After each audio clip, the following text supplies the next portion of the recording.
ఒక వ్యక్తి ఉన్నాడు, దైవత్వం అంటే బాగా ఇష్టం, మీరు అన్నట్లు కృష్ణుని పూజిస్తాడు, రాముణ్ణి పూజిస్తాడు, లేకుంటే వేరే రిలీజన్ లో ఇంకొక గాడ్ నైనా పూజిస్తాడు. సో ఇక్కడ ఎవరు కూడా ఏం ఫీల్ గారు. బట్ ఇక్కడ పాస్టర్స్ విషయానికి వచ్చేసరికి ఒక పాస్టర్ కి అంటే ఒక చర్చ్ లో ఉన్న ఆ చర్చికి అండ్ ఆ పాస్టర్ కి ఇంకొక చర్చికి ఒక పాస్టర్ కి ఇద్దరికి ఎందుకు పడదు అంటే వాళ్ళ చర్చీలు అని ఎలా వచ్చాయని తెలుసుకోవాలి ఫస్ట్. ఓకే, ఆ చర్చిలో ఉన్నవాడు కూడా ఇంతకుముందు వీడి చర్చిలో ఉన్న సభ్యస్తుడే.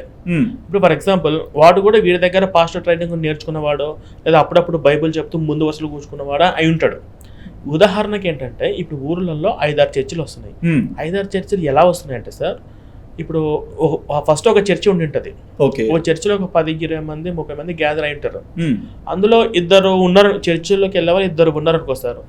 ఒకరు రమ్య గారు, సౌమ్య అని ఇద్దరు ఉన్నారనుకోండి లేడీస్. రమ్య గారికి ఆరోగ్యం బాగాలేకపోతే చర్చి పాస్టర్ వెళ్ళి ఆ రమ్య గారికి ప్రార్థన చేస్తాడు, అమ్మ రోగం తగ్గిపోతుంది మీరే బాధపడకండి అని.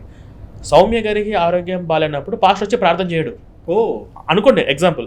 ఆ తర్వాత సౌమ్య ఏం చేస్తుంది, అదేంటి రమ్యకు ఆరోగ్యం బాగాలేకపోతే పాస్టర్ జగేసుకుంటూ వెళ్ళి ప్రార్థన చేసాడు, అదే ఆరోగ్యం నాకు బాగాలేకపోతే నాకు అడగంటే వాళ్ళొకటి నేను ఒకట అని చెప్పేసి ఈమె చర్చికి వెళ్ళడం మానేసి ఈమెతో పాటు మిగతా వాళ్ళందరూ కూడా కొంతమంది 5 మంది పాస్టర్ అట్లా పాస్టర్ ఇట్లా ఆయనకు అట్లా చేస్తారు ఇట్లా చర్చిలో ఇలా చెడగొట్టి ఒక 5 మంది 10 మంది రెడీ అయ్యి పక్కన మనం కూడా ఇంకో చర్చి కట్టుకుందామని చెప్పి ఇంకో చర్చి కడతారు.